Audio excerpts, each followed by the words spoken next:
안녕하세요. 제가 예전에 화폐상 습진으로 고생을 할 때 시간이 흐를수록 드는 생각은 이거였어요. 왜 자꾸 재발되는 걸까? 그래서 오늘은 화폐상 습진은 왜 자꾸 재발되는지에 대해 이야기해 보겠습니다. 대체 왜 자꾸 재발되는 걸까요? 자꾸 재발되는 이유는 난치성 질환이라서일까요?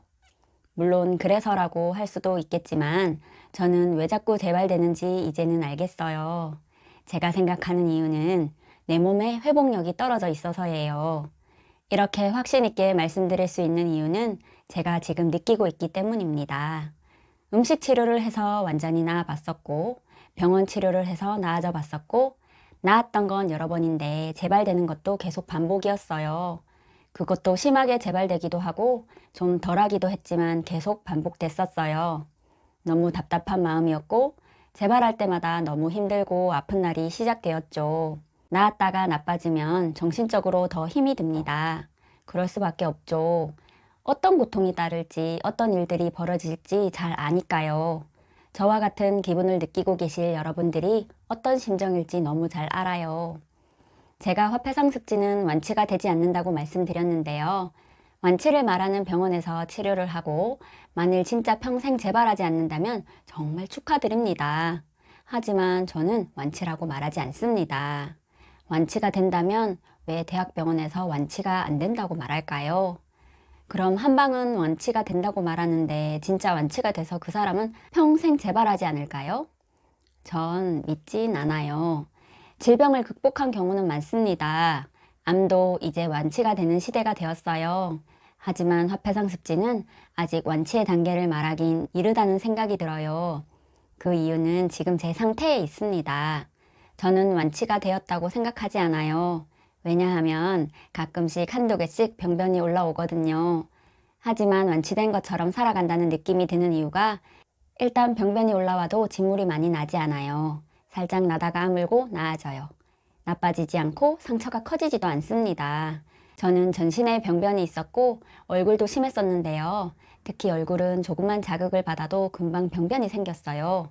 아무것도 못 바르고 못 발라서 더 아프고 힘들었죠. 하지만 지금은 화장도 합니다.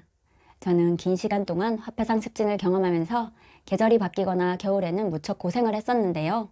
요즘은 아무렇지 않고 그냥 계절이 바뀌니 신랑이 나빠질 때가 된 것 같은데 괜찮네? 라고 우스갯소리를 하기도 합니다. 저도 그러네 하고 웃죠.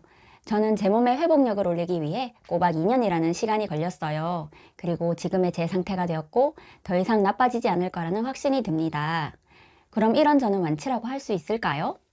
제가 과연 내 몸을 관리하지 않고 보통 생각하는 엉망인 식습관과 생활 습관을 가진다면 과연 화폐상 습진은 지금과 같을까요? 제가 너무 가슴 아픈 이야기를 하는 건가요? 하지만 이 사실을 받아들이지 않으신다면 완치를 말하는 많은 미디어들로부터 자신을 지켜내지 못할 거예요. 완치가 되지 않으면 어떤가요? 감기도 걸리면 좀 지나면 나아지죠. 그래도 또 감기에 걸리죠? 우리는 평생 질병에 걸리지 않는 로봇이 아니에요. 화폐상 습진도 살짝 왔다가 지나가면 어떤가요? 저는 지금이 너무 좋습니다. 완치를 목표로 했던 나를 내려놓았고 내 몸 또한 건강해졌으니까요. 어떤 치료든 하면서 낫는다는 느낌이 잘 들지 않는다면 몸의 회복력을 올리셔야 합니다.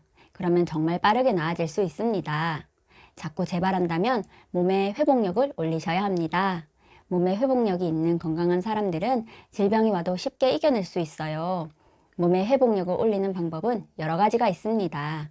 저는 그 중에 하나를 영양이라 생각합니다. 의학의 아버지인 히포크라테스가 말했죠. 음식으로 고칠 수 없는 병은 약으로도 못 고친다. 이 말의 뜻을 잘 생각해 보시길 바랍니다. 다음 영상은 제가 경험했던 음식 치료에 대해 이야기해 보겠습니다. 오늘도 열심히 치료 중인 당신을 응원합니다. 다음 영상에서 만나요. 감사합니다.